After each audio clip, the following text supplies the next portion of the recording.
Well, the New Mexico Highlands, that one ended up being on grass field, and I don't think this group has played on grass for, it must have been at least 11 months since last season. So it's always a little bit of an adjustment when you have to go from turf to grass. And so I didn't want to make a big deal out of it, so I didn't. But I knew in the back of my mind that, oh my goodness, here we go. We're playing on grass. I didn't know it was grass. I thought it was going to be turf. So that was on me. And then we went down 1-0 against a very physical New Mexico Highlands team. They were physical. They came out to play. But what was really great to see was, we have 13 new players, 13 returners, completely pretty much new squad. And here we are down 1-0 in our opener, and being able to fight back and deal with adversity and find a way to get the result and find a way to get the win. So I love the fighting spirit. I love the attitude at halftime. We knew that there was still 45 minutes left to play and that we were in it, and it was just about solving the problem that we were dealt with during the match, and our women executed that perfectly in the second half. How good did it feel for you to have a win under your belt for your first game coaching here? Yeah, I mean, you always want to win the first one, and then being on the road, you want spirits to be high. We're traveling everyone as well, so it was a special feeling, and to celebrate that with the women after the game was it was pretty neat.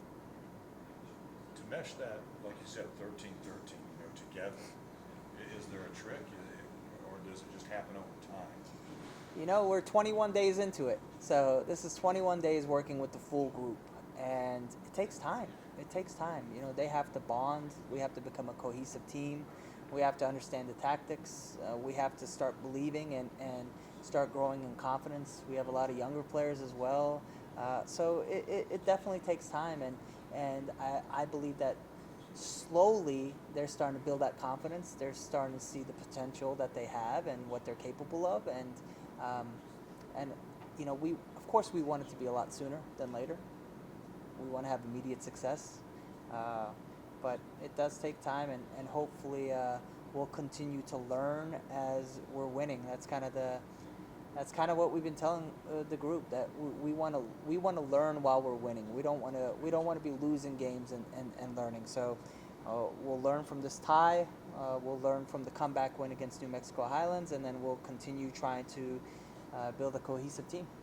Important in-region contest this week up there in Western Colorado. Hopefully you come back home on Saturday against Whalers. What have you seen with those two programs? Well, I mean, Western Colorado has a lot of freshmen on their team, so it looks like they're a younger team. And I've only really been able to see the box score against their matches. They're not on Flow Sports, so I'm still kind of looking for those matches before we can go to have a bit of a scouting report for our team. But they've gone pretty deep into their bench as well, so I know that they're definitely trying new things. They haven't scored a goal yet this season.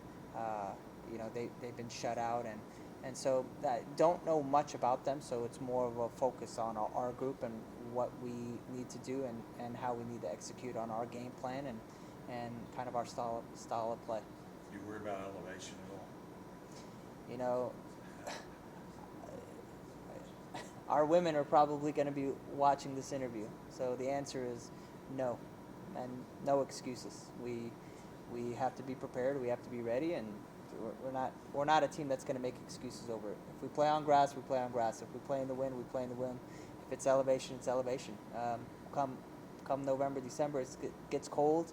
It might be snowing if we end up going back to Colorado if we are fortunate enough to play in the NCAA tournament. So we have to deal with it. We have to be mentally tough, and we have to deal with any kind of adversity that we face.